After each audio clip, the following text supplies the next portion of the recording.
Hello students, मैं अभिषेक चित्तौड़ आज आपको पढ़ाने जा रहा हूँ lecture number 4 cell the unit of life. मैंने पिछले लेक्चर में आपको पढ़ाया था प्रोकैरियोटिक सेल के बारे में और आज मैं लेक्चर 4 स्टार्ट करने जा रहा हूँ। इस लेक्चर को स्टार्ट करने से पहले मैं कुछ क्वेश्चन पूछना चाहूँगा, कमेंट में ज़रूर जवाब दें। पहला क्वेश्चन मैं लिख रहा हूँ, राइबोसोम्स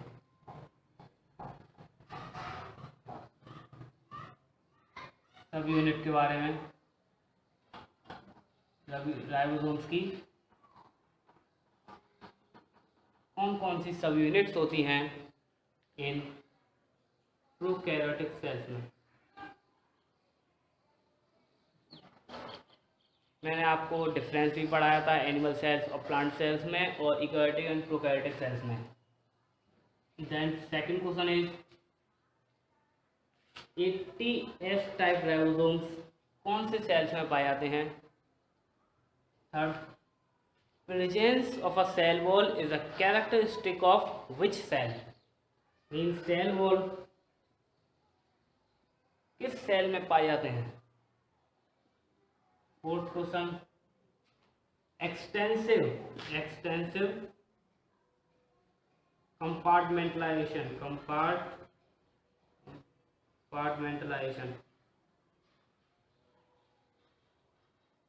एक्सटेंसिव कंपार्टमेंटलाइजेशन किस सेल्स में पाया जाता है।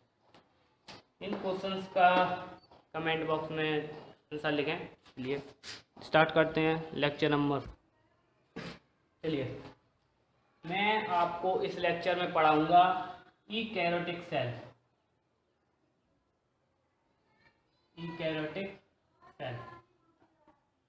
देखिए यूकैरियोटिक सेल जो है सभी ऑर्गेनिज्म में पाया जाता है एक्सेप्ट किंगडम मोनेरा में प्रोकैरियोटिक सेल पाया जाता है, बाकी सभी किंगडम में यूकैरियोटिक सेल पाया जाता है।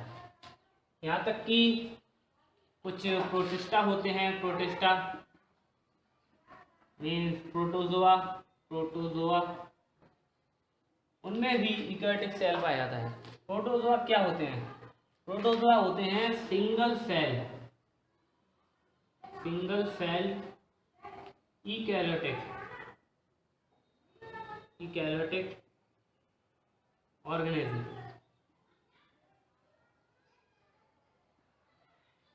सिंगल सेल यूकैरियोटिक ऑर्गेनिज्म उनको कहते हैं हम प्रोटोजोआ, लाइक यूग्लिना।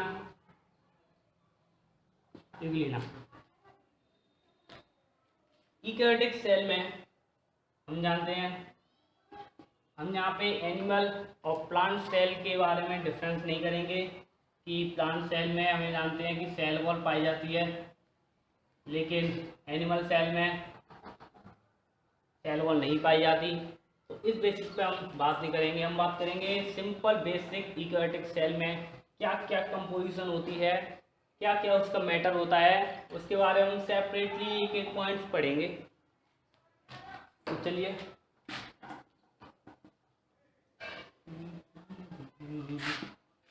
पहले हम पढ़ेंगे यूकैरियोटिक सेल में। सबसे देखिए ये एक यूकैरियोटिक सेल है, ये एक यूकैरियोटिक सेल है। हमने एक तरह से एक रेक्टेंगुलर शेप में लिया है और रेक्टेंगुलर शेप या फिक्स्ड शेप जो होती है प्लांट सेल की होती है। प्लांट सेल की शेप एकदम फिक्स्ड और रेक्टेंगुलर शेप होती है due to the presence of cell wall, that is cell wall. इसके अंदर पाई जाती है सेल मेम्ब्रेन जो कि सेकंड लेयर होती है। हम जानते हैं यूकैरियोटिक सेल जो है मॉडर्न टाइप न्यूक्लियस पाया जाता है, इसमें डबल मेम्ब्रेन न्यूक्लियस होता है, डबल मेम्ब्रेनस विथ पोर्स। ये पोर्स है, मैं सिंगल मेम्ब्रेन बना रहा हूँ लेकिन इसमें डबल मेम्ब्रेन होती है। इसके अंदर ये जेनेटिक मटेरियल होता है और ये न्यूक्लियोलस होता है। ये हो गया तुम्हारा न्यूक्लियोलस, ये हो गया तुम्हारा जेनेटिक मटेरियल।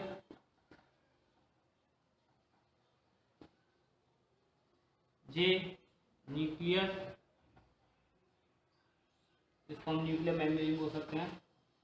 इसमें न्यूक्लियस मेम्ब्रेन से अटैच एक ऑर्गेनेली होती है जिसको बोलते हैं हम एंडोप्लाज्मिक रेटिकुलम।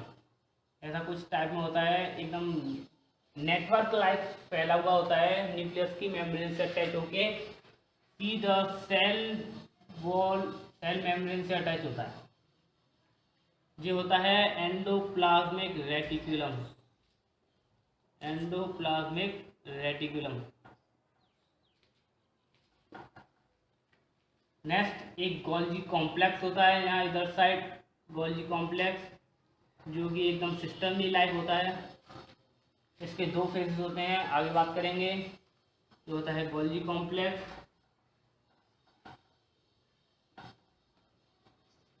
राइबोसोम्स पाए जाते हैं, राइबोसोम्स वो भी 80S टाइप। इसके अंदर माइटोकॉन्ड्रिया पाया जाता है, that is mitochondria.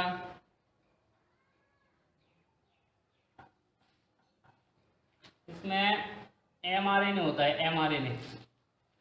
mRNA messenger RNA होता है, जो कि मैसेंजर का काम करता है for the synthesis of protein. Messenger RNA पर राइबोसोम्स अटैच होते हैं, जिसको बोलते हैं हम पॉलीजोम, पॉलीजोम या पॉलीराइबोसोम, पॉलीराइबोसोम। इसके अंदर प्लास्टिड भी पाया जाता है, जी प्लास्टिड जिसके अंदर क्लोरोफिल प्रेजेंट होता है, which help in the process of photosynthesis. और भी इसमें अदर ऑर्गेनेल्स पाई जाती हैं। हम एक एक करके इन सभी के बारे में पढ़ेंगे। चलिए पहला हम पढ़ेंगे सेल के आउटसाइड से इनसाइड। हम जानते हैं सबसे पहले आता है cell wall.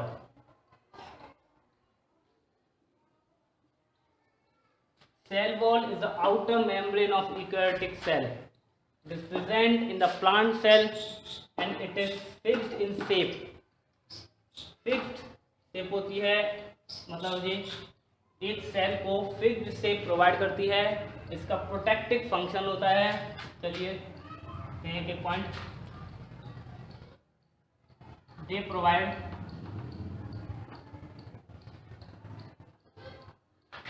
fixed shape to the cell. They perform protective function.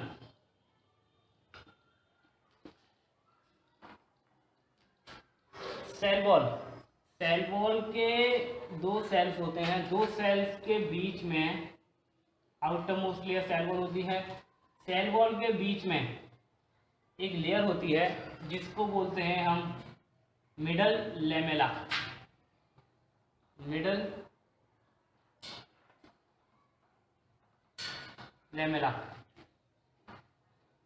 Lamella जिसका एक ग्लू टाइप का नेचर होता है। ग्लू होता है जो कि दो सब्सटेंस या दो से ज़्यादा सब्सटेंस को अटैच रखता है। इसीलिए ये मिडल लेमेला दो सेल्स, नाइबरिंग सेल्स को अटैच रखती है। मिडल लेमेला बनी होती है ये कैल्शियम पैक्टेट। हम जानते हैं डिफरेंट टाइप्स ऑफ ऑर्गेनिज्म में different nature of cell wall होता है। मतलब जैसे प्लांट सेल है, प्लांट सेल में सेल वॉल बनी होती है सेलुलोज से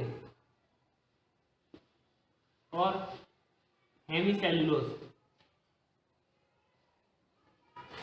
एनिमल सेल्स में भी इसी से बनी होती है, लेकिन फंजाई होती है, फंजाई में ये काइटिन से बनी होती है।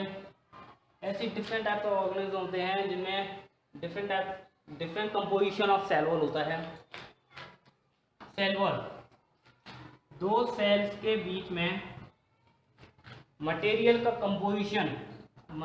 के कंपोजिशन को बैलेंस रखने के लिए बीच में एक ट्यूब लाइक स्ट्रक्चर होता है, जिस स्ट्रक्चर को बोलते हैं हम प्लाज्मोडेस्माटा। प्लाज्मोडेस्माटा होता है जो कि कंपोजिशन ऑफ मटेरियल को कांस्टेंट रखता है। अगर इस सेल में ज़्यादा composition of any other mineral, protein वगैरह कुछ भी सिंथेसिस इस सेल में ज़्यादा हुई तो ये मटेरियल, ये कंपोजिशन दूसरे सेल में ट्रांसफर हो जाएगी through the plasmodesmata. Next note कीजिए। चलिए एक नेक्स्ट पॉइंट, सेल वॉल एक यंग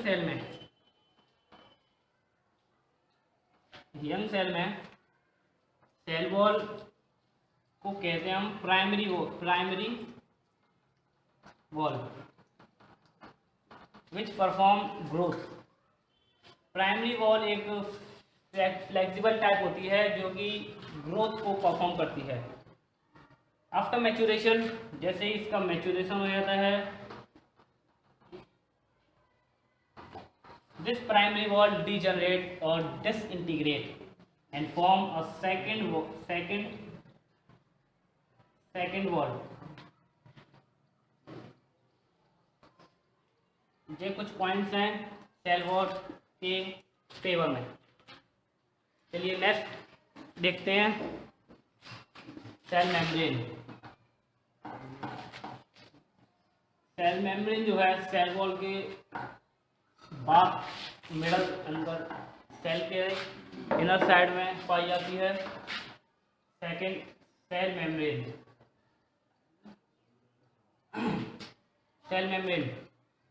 सेल मेम्ब्रेन हम जानते हैं कि सेल वॉल एक आउटर मोस्ट लेयर होती है और सेल वॉल के इनर साइड पाई जाती है सेल मेम्ब्रेन।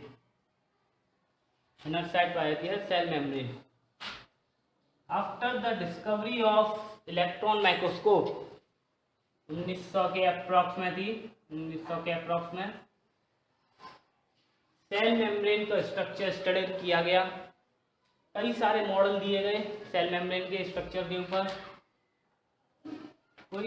कोई मॉडल था लाइक सैंडविच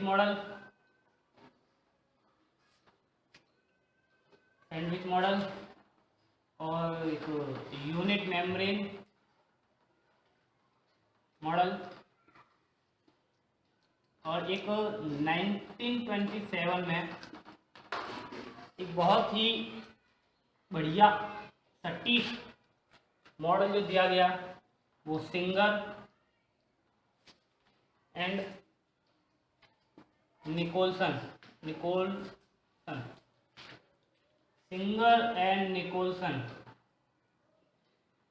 ने 1927 में प्लाज्मा मेम्ब्रेन, इसको हम प्लाज्मा मेम्ब्रेन भी बोल सकते हैं, प्लाज्मा मेम्ब्रेन का मॉडल दिया, जिस मॉडल को कहा गया फ्लूइड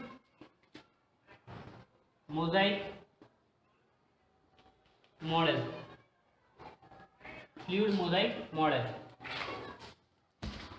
सिंगर एंड निकोलसन ने 1927 में फ्लूइड मोजाइक मॉडल दिया प्लाज्मा मेम्ब्रेन या सेल मेम्ब्रेन का।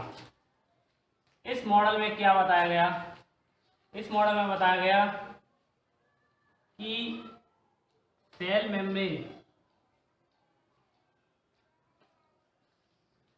जो है कंपोज होती है lipoprotein means it is a complex word and is form from lipid plus protein. इसमें जो लिपिड होती है, लिपिड की बाइलेयर होती है जो कि एक दूसरे के अपोजिट होती है एंड 1/1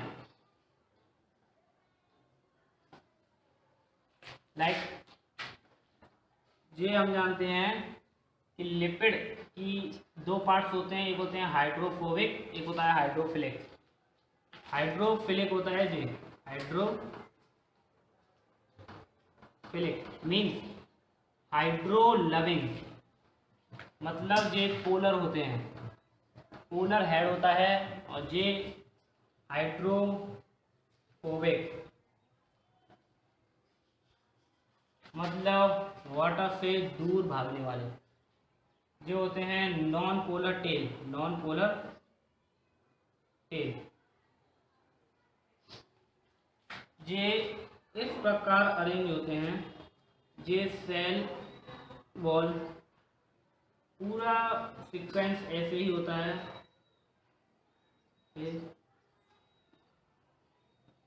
ऐसे। इसमें जो होती है आउटर और जो होती है inner. Polar material, polar head inner surface की साइड होता है और एक आउटर सरफेस की साइड होता है। बीच में नॉन पोलर टेल होती हैं। देखिए हम इसका एक फुल स्ट्रक्चर देखते हैं।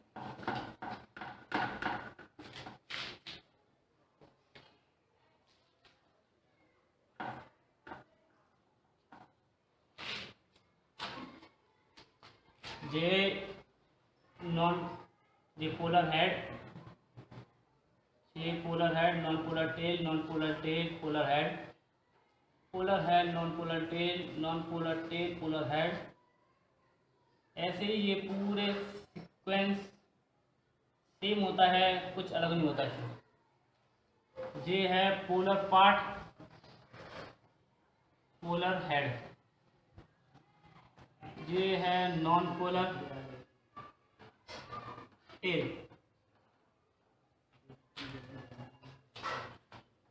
ये बाइलेयर, लिपिड बाइलेयर, दो लेयर हैं, एक लेयर जे और एक लेयर जे, इसीलिए बाइलेयर। सिंगर एंड निकोलसन ने देखा कि इसमें कुछ प्रोटीन एंड कार्बोहाइड्रेट भी प्रेजेंट होती हैं। प्रोटीन जो है उसकी दो साइड्स होती हैं, प्लेस, कुछ होती हैं इंट्रिंसिक और कुछ होती हैं extrinsic. Extrinsic carbohydrate upon the surface और चेन प्रकार में ऐसे ऐसे ऐसे चेन टाइप में पाई जाती हैं ऑन द सरफेस, जी आउटर सरफेस पर। इंट्रिंसिक प्रोटीन क्या होती हैं? इंट्रिंसिक प्रोटीन होती हैं जो कि सेल मेम्ब्रेन में एम्बेडेड होती हैं।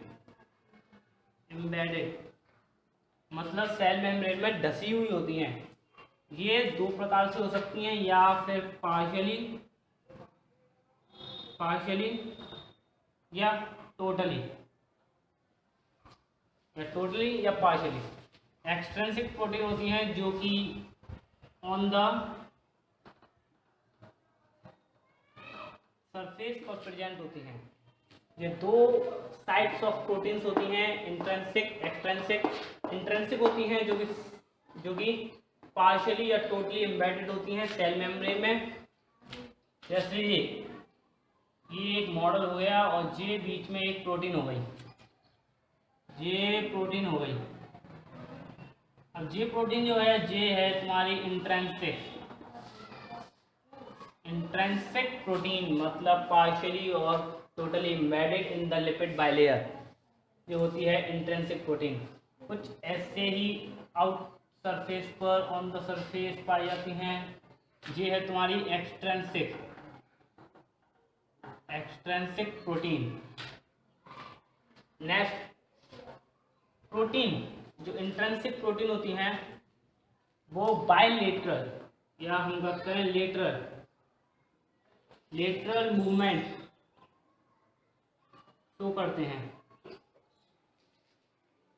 लेटरल मूवमेंट मतलब जे लिपिड बाइलेयर हो गई, इसका ऐसे, प्रोटीन का ऐसे और ऐसे, ये होता है लेटरल मूवमेंट।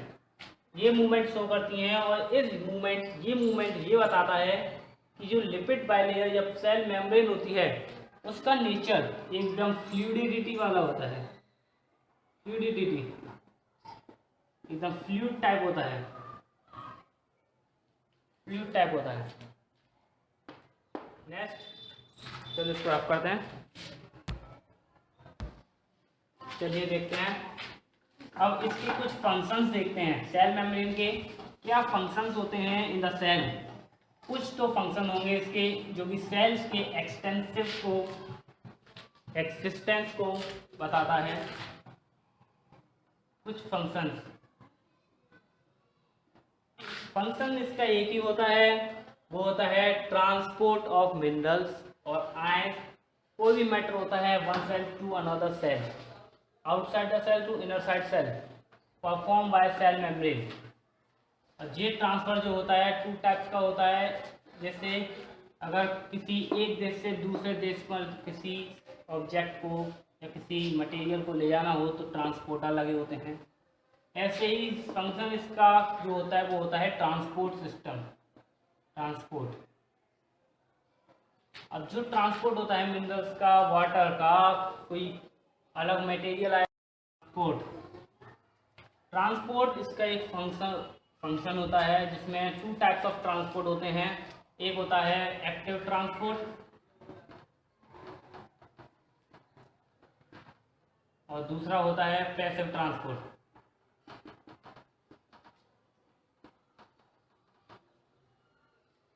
इसमें एक्टिव ट्रांसपोर्ट में किसी भी सब्सटेंस को one place to another place पर ले जाने के लिए एटीपी का यूज होता है। मतलब इसको एटीपी या एनर्जी की रिक्वायरमेंट होती है।